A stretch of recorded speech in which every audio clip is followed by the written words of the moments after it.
자, 오늘은 다니엘 첫 번째 시간입니다. 뜻을 정하고 인생을 시작하라 라는 말씀으로 여러분과 이제 오늘부터 다니엘서를 강해하려고 합니다. 여러분들은 이제 다니엘이라는 이름도 많이 들어봤고 또 다니엘이라는 이름을 가진 사람도 많이 있습니다. 그러면서 그리스도인들에게 다니엘 하면 제일 먼저 떠오르는 것이 무엇이 있을까요? 요한계시록과 함께 종말론에 관련된 책으로 등장하고 있습니다. 그러니까 묵시적, 그러니까 그 종말론적 그 예언서의 관점 이런 것이 포함되기 때문에 이런 관점에서 다니엘서를 바라볼 수 있는 것도 당연한 일입니다. 저 또한 이런 관점에서 다니엘서를 배워왔고 설교를 많이 들어왔습니다. 그래서 다니엘서는 어렵다. 그러니까 다니엘서 그러면 이제 아이들이 가장 좋아하는 주일학교에서 많이 하는 게 이제 다니엘과 사자굴 그 얘기가 제일 많으면서도 어른들은 다니엘서는 좀 어렵다, 좀 신비롭다, 좀 무섭다, 뭐 이런 얘기가 나오고 거기 또 뭐 생물들이 많이 나옵니다. 그리고 막 숫자들이 나와서 그것을 또 이제 풀려고 하기 때문에 미스테리하다라는 생각도 들고 또한 이것을 통해서 또 무리한 해석이 나오는 경우도 있습니다. 근데 저는 이번에 다니엘서를 다시 공부하면서 이런 묵시론적, 그러니까 예언서에 대한 관점보다는 오늘 현실을 살아가는 그리스도인들에게 정말 실제적으로 프랙티컬하게 주어져야 할 강력한 메시지라는 것을 다시 보게 됐습니다. 그래서 오늘은 여러분과 이제 서론으로 그 배경과 역사에 대해서 그 말씀하겠습니다. 다니엘서는 이사야서, 느헤미야, 예레미야, 에스겔과 함께 5개 해갖고 대선지서 중에 한 권입니다. 근데 다니엘서는 이스라엘 백성들을 향하여 앞으로 될 일을 하나님께서 받아 전하는 어떤 선지자적 기능을 갖고 있지만 다니엘서를 보면 다니엘을 하나님이 선지자를 부르시고 기름 부으는 장면이 없습니다. 다른 선지자들은 누구누구의 어디의 아들인데 그들을 불러 선지자로 세웠다. 이런 그 선지서에 나오는데 다니엘은 선지자로서의 어떤 기름 부음을 받는 것이 없다는 거예요. 그래서 다니엘은 이 개인적인 삶을 살면서 하나님께서 부르신 그 삶의 자리에서 하나님의 사역을 충실히 해낸 사람이었다는 거예요. 그래서 어쩌면 여러분과 같은 사람이기 때문에 우리가 다니엘서를 어떠한 그 뭐 특별한 사역의 어떤 목적을 가지고 있는 사람으로 보지 않는다는 거예요. 그러면 이 다니엘서의 그 진정한 의도와 목적은 종말을 강조하기보다는 어떻게 보면은 환영받지 못하고 위협적인 세상 속에 처해 있는 하나님의 백성들에게 그래도 하나님이 이 역사의 주인이시고 하나님을 믿고 인내하라는 줄기찬 메시지가 다니엘서의 진정한 목적이라고 할 수 있습니다. 그 다니엘서는 오늘날 바벨론과 같은 세상에 살아가고 있는 우리들에게 다니엘처럼 마음을 굽히지 않고 뜨거운 영적 도전을 통하여 승리하는 삶을 안겨주는 복되고 살아있는 능력의 메시지라고 할 수 있습니다. 그래서 다니엘은 오늘 1장 8절에 다니엘은 뜻을 정하여 라고 되어 있어요. 그러니까 하나님께 뜻을 정함으로 그의 인생을 출발했습니다. 여러분, 우리가 무슨 일을 하든지 간에 목표를 설정하고 그 목표를 향해 갈 때 우리의 삶이 어떠한 그 목표를 이루지 목표 없이 출발을 하게 되면 그 목표에 도달할 수가 없습니다. 왜 우리가 목표를 정하는 것이 중요하냐면 우리가 목표를 확실히 정하고 떠나가면 그 일정 중에서 우리에게 곁가지가 붙는 것이 있습니다. 그 곁가지가 붙을 때 우리가 결정할 수 있는 방법이 확실하다는 거예요. 근데 뜻을 정하지 않으면 이리로 갈까 저리로 갈까 이걸 할까 말까 얼마나 많은 낭비를 해야 되고 잘못된 선택을 할 수 있다는 것입니다. 그래서 우리의 인생은 다니엘이 1장 8절에 다니엘은 뜻을 정하여 라고 했다는 것이 인생을 출발한 것입니다. 이것이 다니엘과 우리 모두에게 주는 가장 중요한 메시지입니다. 여러분이 혹시 여러분의 인생의 삶 속에서 아직 뜻을 정하지 못하고 그냥 갈팡질팡 이것과 저것과 하면서도 예수를 믿고 계시다면 이 다니엘서를 배우시면서 여러분의 뜻이 정해지기를 바랍니다. 다니엘은 하나님께 뜻을 두고 성령의 인도하심을 따라 사는 것을 우리가 다니엘서를 통해서 볼 수가 있습니다. 그래서 다니엘은 하나님 앞에 뜻이 분명한 인생을 살았던 다니엘에게 부으시는 주님의 섭리하심, 모든 것이 주님의 손안에 있다는 것과 은혜와 하나님이 하나님 되심을 똑바로 바라볼 수 있는 것이 다니엘서의 특징입니다. 저와 여러분들은 이미 복음의 본질과 다른 것은 타협하지 않고 믿음으로 살아가기로 작정하신 줄 믿습니다. 아멘이죠, 그렇죠? 그래서 다니엘서를 통하여 다시 한번 하나님의 주관하심과 다스림을 다시 한번 확인하는 시간이 되기를 바랍니다. 그러면 그리스도인들은, 우리들은 이 세상을 살아가면서 가장 1차적인 긴장을 유지하고 살아야 돼요, 우리가. 그 긴장이 무엇일까요? 여러분들이 왜 렌트 살고 하다가 집을 살려고 합니까? 어디든 뻑하면 나가라, 이사해야 되고, 이런 긴장감이 없기 때문에 집을 살려고 하는 이유 중에 하나가 가장 큰 것입니다. 그렇기 때문에 그리스도인들이 이 세상에 살아가면서 가장 갖는 긴장감이 무엇이냐면, 오늘 우리가 부른 찬양, 여러분들이 그 찬양을 잘 못하더라고요. 잘 못 부르는 이거예요. 이 세상이 내 집이 아니라는 거예요. 그러니까 내 집이 아닌 세상에서 살려니까 무슨 일이 어떻게 일어나는지 몰라요. 내 집이면은 내가 편안하게 내가 사는데, 내 집이 아닌 세상에 살고 있으니까 언제 무슨 일이 어떻게 일어날지 모르는 것이 그리스도인들이 이 땅에서 살아갈 때 가장 갖는 긴장감 중에 하나입니다. 그래서 죄 많은 이 세상은 내 집 아니라는 거야. 내 모든 보안은 저 하늘에 있네. 저 천국문을 열고 나를 부르네. 나는 이 세상에 정들 수 없도다라는 것입니다. 이 복음성가가 말하듯이 우리는 이 세상 안에 있지만 이 세상에 속해 있지 않다는 것이 우리가 가지고 사는 긴장감이라는 거예요. 그러면 이 세상에서 살아가는 동시에 하나님 나라의 시민으로 어떻게 살아가야 하는 것이 우리의 가장 큰 관건이고 우리가 해결해야 될 문제라는 거예요. 사업을 하면서 성경적 기준을 온전히 유지하는 것이 가능합니까? 또 영국의 교사들은 기독교 교육 신앙에 대한 헌신을 공개적으로 드러나는 거죠. 하나님을 얘기하고 공개적으로 기도하고 이런 것을 할 때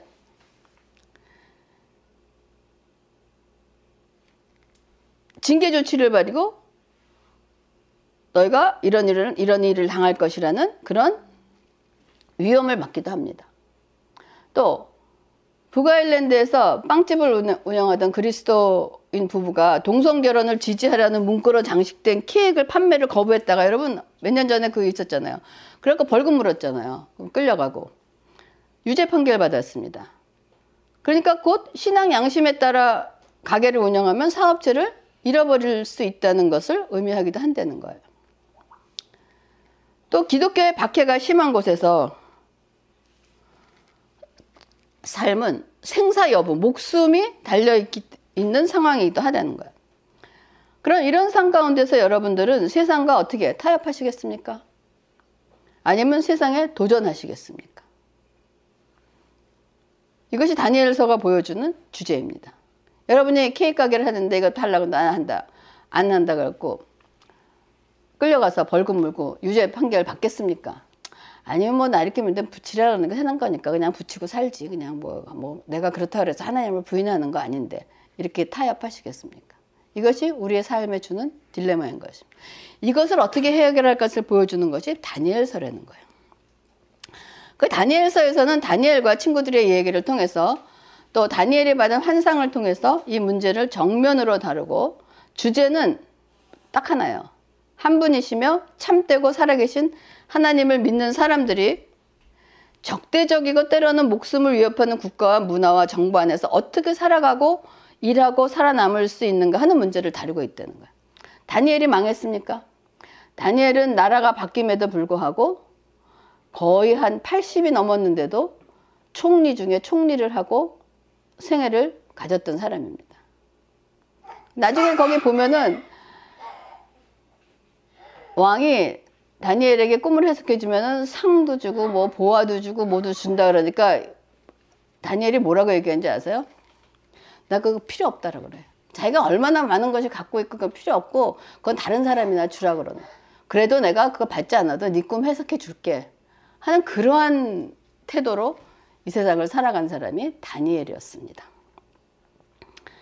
그렇기 때문에 우리가 이번엔 다니엘서를 여러분과 함께 강의하면서 이제 숫자를 풀어가면서 미래를 예측하는 종말론에 초점을 맞추기보다는 어떻게 우리는 세상 속에 살면서 세상이 우리를 소유하고 세상의 타락한 가치와 전제라는 틀 안으로 우리를 억지로 밀어넣지 않게 할 수 있을까 하는 것을 배우는 것입니다. 다니엘서 1장 1절에서 2절에 보면 유다왕 여호야김이 다스린 지 3년이 되는 해에 바벨론 왕 느부갓네살이 예루살렘에 이르러 성을 에워싸더니 주께서 유다왕 여호야김과 하나님의 전 그릇 얼마를 그의 손에 넘기심에 그가 그것을 가지고 신할 땅 자기 신들의 신전에 가져다가 그들의 보물 창고에 두었더라 라고 하는 것이 다니엘서의 시작입니다.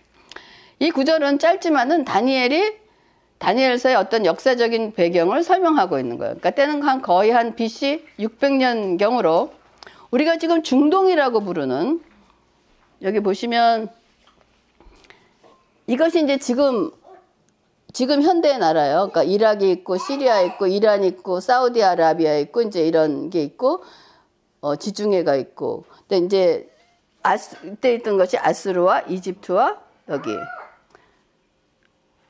바벨론. 이거 아수르 제국. 이거를 지금 이렇게 하고 바벨론 제국이고 이렇게 이제 지금 되는데 지금 우리가 여기 중동이라고 부르고 있는 지역이 지금 그 아수르와 바벨론과 이런 나라가 있다는 것을 얘기하고 있습니다. 그래서 이 아수르가 한 150년을 지속하면서 강력한 군사력을 가지고 주위의 많은 나라들을, 작은 나라들을 정복했어요.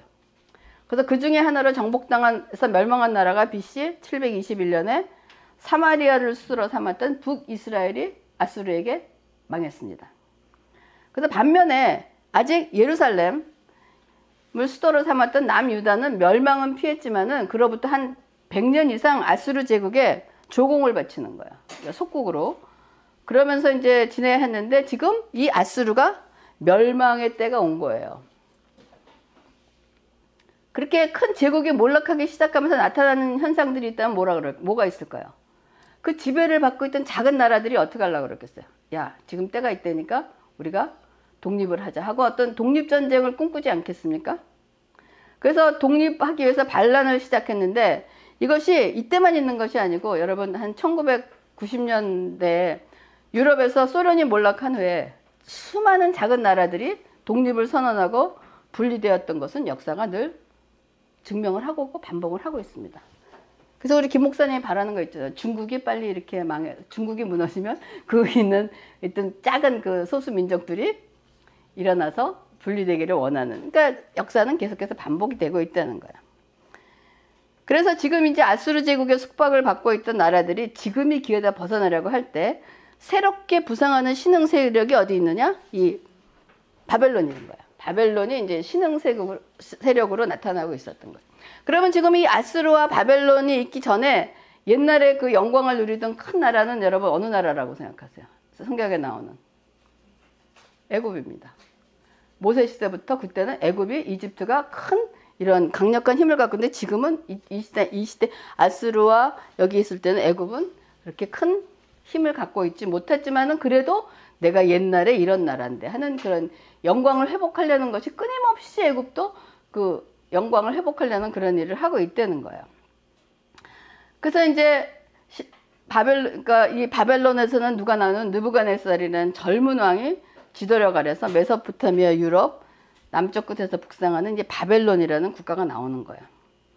그래서 이제 아수르 제국에서 벗어나려는 것은 작은 나라뿐만 아니라 아까도 얘기했죠. 과거의 영광을 누렸던 애굽의 영광이 다시 한번 일어나야 되겠다라고 꿈을 가지고 지금이야말로 과거의 지배력을 재확립할 수 있는 적기라고 생각하고 이 바벨론이 일어나려고 그러니까 이 아수르가 어떻게 하겠어요?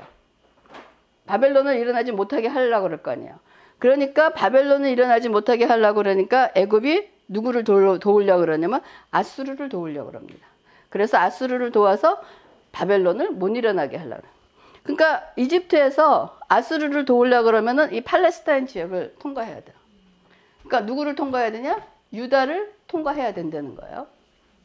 자, 그러면 유다를 통과해야 되면 유다는 애굽에게 그 길을 내줄까요? 안 내줄까요? 왜 안 내줄까요? 유다의 적은 아수르예요.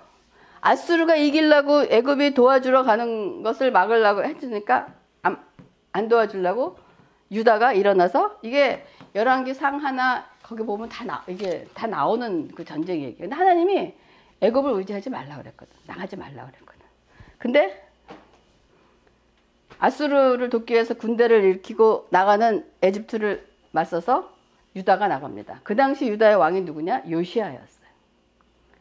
유다 왕은 어떤 전략을 구성했냐면 아수르를 도우러 가는 애굽을 팔레스타인 땅에서 통과하지 못하도록. 근데 그 전쟁이 어떻게 됐겠어요? 게임이 되지 않았어요. 그 유다가 망합니다. 패합니다. 그리고 나서 유다는 무기토에서 패배하고 난 다음에 요시아의 왕의 아들 후계자 살룸이 애굽으로 포로로 끌려가요. 그러니까 우리 전쟁에 다 그랬잖아. 끝나면 속국의 왕자들을 갖고 가서 어떤 인질로 삼잖아요. 그리고 애굽은 예루살렘에 애굽의 꼭두각시 왕이 여호야김이라고 왕자에 세웁니다. 애굽의 꼭두각시 왕을 세우는 거야, 유다에다가. 그것이 지금 바로 다니엘서 1장 1절에 언급된 왕인가, 여호야김이 됐다는 거야. 그러니까 이것이 아주 단편적이라 해도 세계 역사는 자국의 이익을 위해서 서로 물고 물리는 그런 상황이며, 이 상황에서 지도자가 판단을 잘못하면 나라가 멸망의 길로 간다는 것을 증거하고 있다는 거예요. 이 당시 인간의 판단에 의해서 보면 유다를 압박하던 아수르가 망하려고 할 때 이를 도우려는 애굽을 돕지 않는 것이 애국 아니겠습니까? 여러분 같으면 어떤 한가 있어요? 그거 돕겠어요?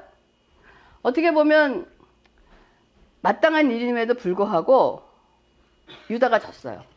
왜? 하나님이 그때 선지자를 통해서 애굽을 의지하지 말라고 그랬어요. 아수르에서 벗어나기 위해서 애굽을 통해서 어떤 일을 하지 말고 하나님을 바라보라 그랬는데 유다 백성은 하나님 바라보지 않았습니다. 왜? 하나님의 계획은 하나님의 백성을 그 전부터 말씀하셨어요.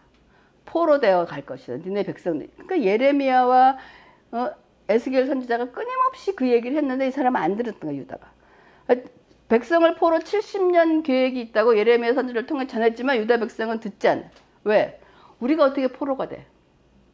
우리가 하나님의 백성, 하나님 나라가 그렇게 망할 수가 있어? 우리 하나님의 나라라면 이럴 수가 없는 거야. 그런데 느부갓네살을 새로 부상하는 바벨론 제국의 느부갓네살이 애굽의 모든 시도도 무력화하고, 그러니까 애굽은 이 갈그미스 전투에서 바벨론에서 이게 오다가 갈그미스 전투에서 애굽은 완전히 바벨론에게, 느부갓네살에게 격퇴되고 맙니다. 이 전투의 결과로 바벨론은 그 메소포타미아와 서아시아 전체를 지배하는 세력이 되고 다음 70년 동안 그 세력을 유지하다 망했습니다. 여러분, 왜 70년만, 그렇게 큰 나라가 왜 70년만 하다가 망했을까요? 하나님이 쓰시는 계획이라는 거예요. 역사는 큰 나라가 일어나고 멸망하지만은 하나님의 손에 의해서 그 기간도 결정이 된다는 거예요. 하나님은 바벨론을 일으킨 이유는 인간의 어떤 위대함을 보여주는 것이 아니라 하나님이 바벨론을 이스라엘 백성을 위해서 70년 쓰시겠다는 거예요. 그래서 일어났는데 70년 후에 망한 거예요.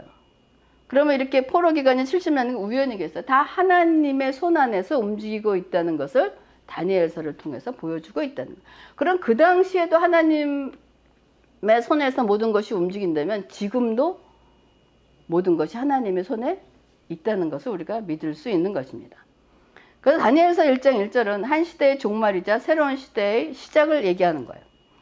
이 지역의 작은 나라들은 바벨론의 권위에 굴복하고 유다 역시 그런 작은 나라 중에 하나예요. 바벨론에 굴복하는 작은 나라 중에 하나예요. 그래서 느부갓네살은 이 갈그미스 전투에서 승리한 후 직후 남아에서 예루살렘을 위협합니다. 그리고 소수의 사람을 일단 포로로 끌고 갑니다. 아마도 정치용으로 인질이었을 것입니다. 이때 인질로 잡혀갈 대상은 고위층 사람이었을까요? 아니면 힘이 없는 그냥 가난한 백성이었을까요? 고위층 백성이 인질로 끌려가는. 그래서 이 초기에 포로로 끌려간 사람들 중에서 있던 사람이 다니엘과 그의 세 친구가 여기에 포함되어 있다는 것입니다. 그러니까 아마 이 당시 이들은, 다니엘과 그 친구들은 아마 10대 청년들이었을 거예요. 그러니까 이때 포로로 끌려간 거 보면 이들이 어떠한 백그라운드를 갖고 있는지 모르지만 그래도 가난하고 힘없는 것보다는 어떤 교육을 받고 어떤 그런 집안의 이런 좌절하는 건 알 수가 있었으니까. 그러니까 이들은 예루살렘에서 아마 신앙적인 직분이 아니라 그걸 공부하면서 유다 나라의 어떠한 그 정부나 유다 나라를 위해서 훈련을 받으면서 하나님 나라를 섬기는 일을 하게 되리라고 이 청년들은 생각했을 것입니다. 그렇죠? 자기네들이 이렇게 포로로 끌려가리라고 생각을 못했을 거예요. 그런데 그들은 멀리 이교도를 믿는 적국의 이국 땅으로 끌려가서 온통 낯설은 이방인, 외국인들, 다른 언어, 다른 문화, 무엇보다도 수많은 신들과 우성들에 둘러싸여 이렇게 살게 됐으니까 이들은 아마 멘붕이 되고 아마 패닉 상태였을 것입니다. 이 소년들에게 이런 이국 땅의 삶은 어떠할지 상상해 보시기 바랍니다. 여러분들도 멀리 부모 곁을 떠나 이국 땅에 살면서 그래도 다니엘이 처한 이런 환경은 아니잖아요. 그럼에도 불구하고 그 생활이 쉽지는 않았던 것입니다.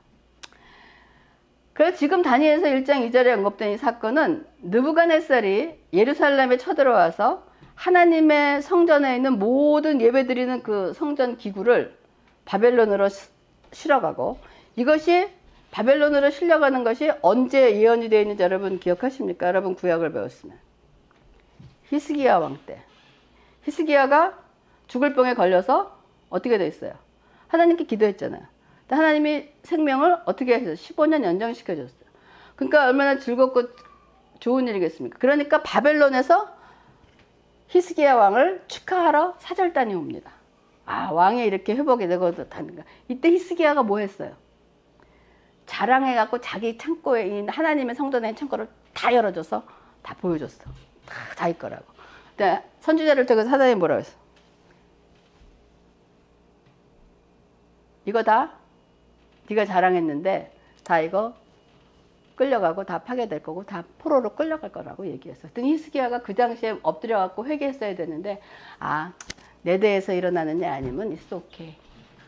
아들을, 그래서 히스기야 왕 아들 후에서 일어나, 요시야 왕 후에서 일어난 일이 이거라는 거예요, 지금. 그러고 나서 바벨론으로 사람 포로 잡아갖고 후에는 몇 년이 지난 더 나쁜 상황이 유다에서 일어나는 것이 지금 얘기를 하고 있는 거예요. 그래서 유다도 끊임없이 바벨론에 대해서 반란을 일으킵니다. 독립하려고. 하나님이 포로로 잡혀간다는데 아니라는 거예요. 그러니까 싫겠죠. 포로로 잡혀가고 망한다는데 네, 하나님 좋습니다. 하나님 뜻대로 하자. 이거 아니고 계속해서 반란을 일으키고 있는 것이 지금 유다의 상황이라는 거예요. 그러니까 느부갓네살이 유다를 치기 위해서 도성으로 접근하는 사이에 이 여호야김이 그때 죽어요, 마침. 이 느부갓네살이 쳐들어올 때. 그러자 여호야김의 아들 여호야긴이 느부갓네살에게 항복합니다. 도성은 지킬 수 있었지만 여호야긴 역시 바벨론으로 포로로 잡혀갑니다. 그리고 느부갓네살은, 여호야김은 애굽에서 세운 꼭두각시 왕이었어요. 근데 죽고 그 아들 왕이 사니까 아들이 바벨론으로 끌려가니까 바벨론 왕이 또 어떻게 했겠어요? 또 꼭두각시 왕을 바벨론에서 유다에게 세웁니다. 그 세운 사람이 누구냐면 시드기야예요. 근데 그 시드기야 역시 예레미야 선지자의 경고와 조언, 즉 이스라엘 백성이 포로로 잡혀가 70년 동안 있고 돌아와서 회복할 거란 말씀을 무시하고 시드기야가 또 반란을 시도합니다. 그랬더니 이번에는 느부갓네살이 아무것도 남기지 않고 그 누구도 살려두지 않고 예루살렘을 포위 공격하고 예루살렘 주민을 18개월 동안 큰 고통과 기근과 질병 가운데 살게 만드는 BC 587년 성벽을 부수고 도성을 몰려들어가 완전히 사륙하고 자행합니다. 그래서 이들은 다윗의 도성을 파괴하고 성전을 약탈하고 불태워 잔해와 재만 남게 됨으로써 유다 왕은 멸망하게 된다는 거예요. 열왕기하 25장 7절에 보면 그때 시드기야가 반란을 일으켰던 시드기야가 어떻게 했냐면 그들이 시드기야의 아들을 그의 눈앞에서 죽이고 바벨론 죽이는 거예요. 그리고 시드기야의 두 눈을 빼고 노사슬로 그를 결박하여 바벨론으로 끌고 갔더라 라고 얘기하고 있습니다. 유다왕 시드기야는 두 눈이 뽑힌 채 노사슬에 묶여 바벨론 포로로 끌려가고 많은 주민들이 포로로 잡혀가면서 예루살렘 땅에는 예레미야 선지자를 포함한 가난한 사람들만 그 땅에 남아있다는 거예요. 여러분, 이렇게 그 아들이 왕자가 적군의 왕 앞에서 죽고 그 왕이 막 눈에 뽑히고 이거 했을 때 여러분 우리 역사에서 이렇게 비슷하게 연상되는 사건이 뭐 있습니까? 영조. 영조는 그래도 자기 아들하고 인간관계죠. 이거는 적국이 와서 이렇게, 여러분 명성황후금 생각 안 나세요? 일본이 들어와서 민비를 죽이잖아요. 그 우리나라 그 왕비를. 그것처럼 남은 윤곽이 망하면서 백성들이 뿔뿔이 흩어지고 왕도 사라지고 성전의 모든 기구들이 이방 신전으로 지금 옮겨져 가고 있는 것이 유다의 현풍입니다. 그럼 왜 이런 일이 일어날까? 하나님의 백성의 나라인데, 근데 놀랍게도 1장 2절에 주께서 유다왕 여호야김과 하나님의 전 그릇 얼마를 그의 손에 넘기시며, 그러니까 하나님이 손에 넘기셨다라고 되어 있습니다. 하나님이 이렇게 하셨다는 거예요. 근데 우리들은 지금 이 성경을 대하면서 마치 회고하듯이 돌아보면서 하나님께서 원수를 통해서 이스라엘 백성들을 벌하시고 왜 훈련하시고 회복시키려는 것을 계속 알고 마침내 하나님의 심판이 집행된 것을 알기 때문에 이 사건을 받아들이고 이해할 수 있습니다. 근데 이 당시에 하나님을 믿는 사람들은 어떠했을까? 우리가 그 안에 있었다면 이거를 이해할 수 있을까요? 저는 이해할 수 없을 거라고 생각합니다. 그 당시 유다에서 대부분의 사람들은 예레미야 선지자의 말을 들을 기회가 있었다고 해도 그들은 습관적으로 그의 말을 무시했습니다. 이것이 그 당시에만 있는 것이 아니고 지금도 하나님의 메시지는 우리에게 전해집니다. 근데 그 말씀을 듣는 사람들이 하나님의 말씀을 무시합니다. 그들은 더 기분 좋은 메시지를 전하는 다른 예언자의 말을 듣는 편을 좋아하고, 악화되는 현실 속에서 정치적, 외교적 혼란은 당혹스럽기도 하고 이해할 수가 없었을 것입니다. 왜 우리의 생각과 다른 방향으로 되지? 내가 이렇게 기도하고 내가 이렇게 살고 있는데 왜 나의 삶은 점점 이렇게 다른 방향으로 갈까? 이런 계속 질문이 나오는 것이 지금, 그때나 지금이나 우리에게 똑같이 일어나는 일입니다. 하나님의 백성의 나라가 망한다고 하는 게 말이 돼? 애굽을 저지함으로 아수르로부터 살아나려고 전쟁을 했는데 전쟁에서 지고 나라를 망하게 하는 적대국에 대해 독립투쟁을 일으켜 나라를 구하려고 했는데 왕의 아들은 다른 나라 왕 앞에서 살해를 당하고 왕은 눈이 뽑힌 채로 포로로 끌려가고 더 나쁜 결과를 초대하고, 이스라엘 백성은 하나님께서 왜 우리가 이런 취급을 받도록 내버려 두신다는 말인가 하는 질문이 생겨날 수밖에 없습니다. 이것도 우리의 삶 속에 나온, 왜 이렇게 우리는 하나님을 믿고 또 하나님을 믿고 발버둥을 치려고 하는데 왜 우리의 삶은 더욱더 구렁텅이로 빠지고 해결되는 일은 없고 왜 우리가 이런 취급을 받아야 되는가? 이것이 우리 그리스도인의 삶 속에서 얼마든지 나올 수 있는 그런 일들입니다. 우리의 삶에서 하나님을 믿으려고 죽을 힘을 다하는 것 같은데 상황은 죽어라 죽어라 하는 상황으로 가는 경우가 많이 있다는 거예요. 이런 상황은 역사적이든 개인적이든 위기 상황입니다. 우리에겐 위기 상황인 거예요. 그럼 이 위기에 처했을 때 우리의 신앙은 어떠한 것인가라고 얘기하는 거예요. 이스라엘을 통해서 하나님께서 이루고자 하시는 일이 어떻게 된 것인가? 도대체 하나님은 우리의 조상 아브라함부터 약속하시고 내가 큰 나라의 백성을 이루고 큰 나라를 이루고 큰 민족을 이루겠다는 그 약속이 지금 산산조각 나고 있지 않습니까? 도대체 하나님은 살아 계시는 거예요. 이런 질문이 우리의 삶 속에 나온다는 거예요. 그러면 오늘날 교회를 통해서 하나님께서 이루고자 하는 일이 어떻게 되는가? 오늘날 근데 교회를 보세요. 교회가 우리가 생각하는 정말 하나님의 희망과 소망과 뜻을 이루어 드릴 수 있는 교회가 되어 있는가 보다는 우리가 교회를 생각하면 답답한 것이 더 있습니다. 도대체 어떻게 될 것인가? 다니엘서는 지금 우리가 이렇게 얘기한 이러한 신앙과 현실 사이의 모순으로부터 시작되는 것이 다니엘서의 시작입니다. 그리고 계속해서 이 모순 속에 살아가야 했지만 그런데도 살아남았을 뿐 아니라 새로운 사실에 적응하고 자신들의 믿음의 순수성을 지켜낼 수 있었던 젊은이들의 이야기를 들려주는 것이 바로 다니엘서라는 거예요. 이들은 하나님의 통제를 벗어난 것 같은 저런 보이는 세상에서도 지금 어떻게 보면 우리도 도대체 하나님이 살아계시는 건가? 하나님의 통제하시는 건가?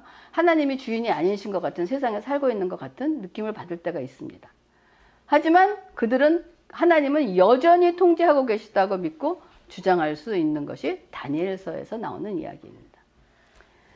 그 다니엘과 그 친구들은 그들이 살던 세계를 집어삼킨 국제적 위기 때문에 그들은 문화적, 개인적 삶의 위기에 빠졌으며 이 위기를 통해 이들은 심각한 신앙적 시험을 받게 됐습니다.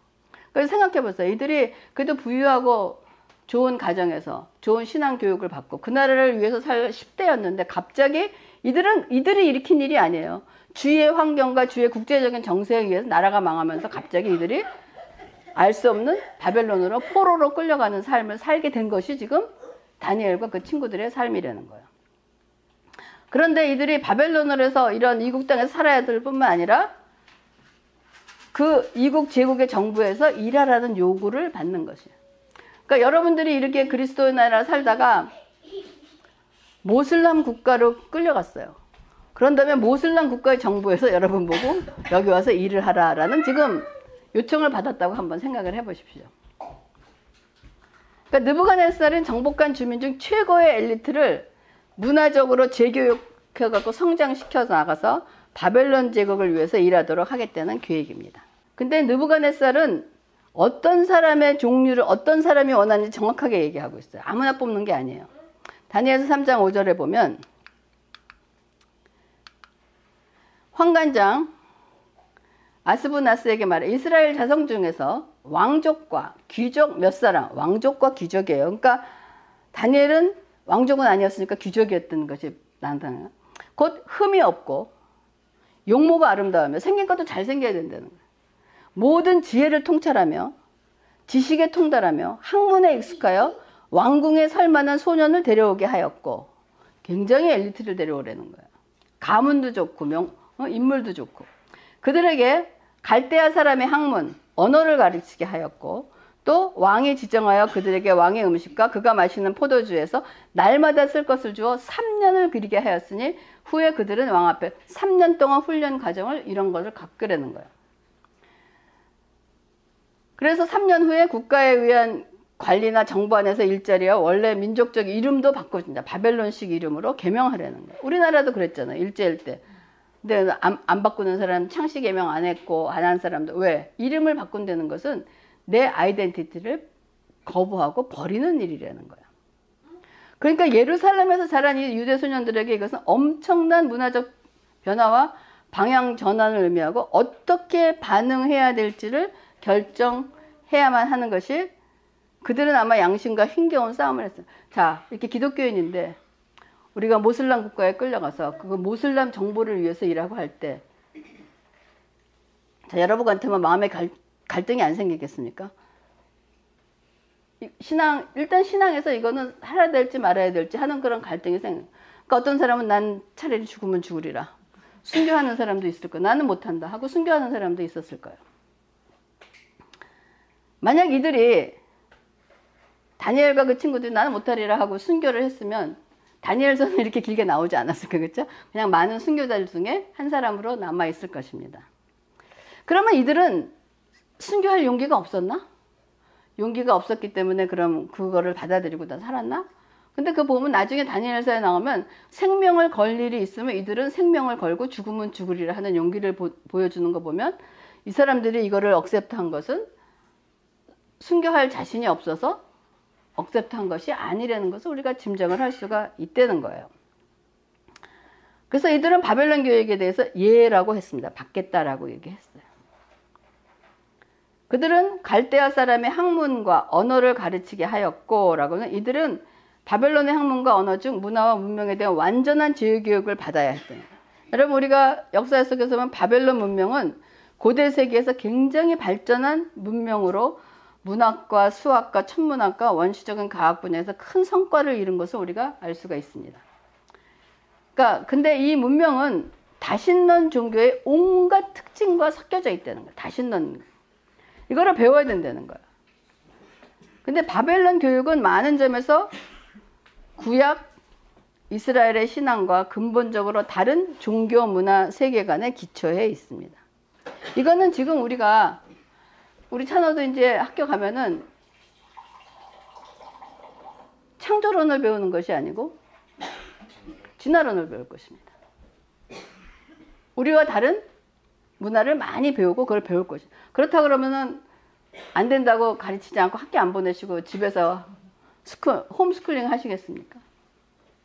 지금 다니엘은 지금 그런 상황에 처해 있다는 것이면서 이들에게 바벨론 교육에 대해서 예라고 한 이 다니엘과 그 세 친구들은 그럼 어떻게 되었을까? 이 세상 문화 속에 들어가서 교육을 받았을 때 이들은 과연 어떠한 삶을 살 수 있었을까?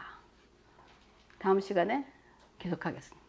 이것이 이제 다니엘서를 시작하는 다니엘이 처해 있었던 어떤 그 역사적인 그 배경을 지금 설명하고 있어요. 그 배경을 들으면 지금 우리가 이 세상에 살아가고 있는 이 배경과 똑같습니다. 우리가 처한 상황이나 다니엘이 처한 상황이나 똑같다는 것을 우리가 알 수 있습니다. 다음 시간에 이렇게 바벨론 교회에 대해서 예라고 얘기했던 다니엘과 그 세 친구들은 어떻게 되었는가 계속해서 다니엘서 보겠습니다. 기도하겠습니다. 하나님 감사를 드립니다. 우리 다니엘서가 우리의 삶 속에 아주 친근하며 가까이 있는 하나님의 말씀으로 우리에게 다가올 수 있도록 성령께서 함께 하여 주시고 우리의 마음을 열어주셔서 이 세상을 살아갈 때 다니엘과 그 세 친구가 하나님을 섬기며 살았듯이 우리도 이 세상을 하나님 안에서 넉넉히 이기는 삶을 살 수 있도록 인도하시고 축복하여 주시옵소서. 아버지 감사를 드리면서 모든 말씀을 예수님의 이름으로 기도합니다. 아멘.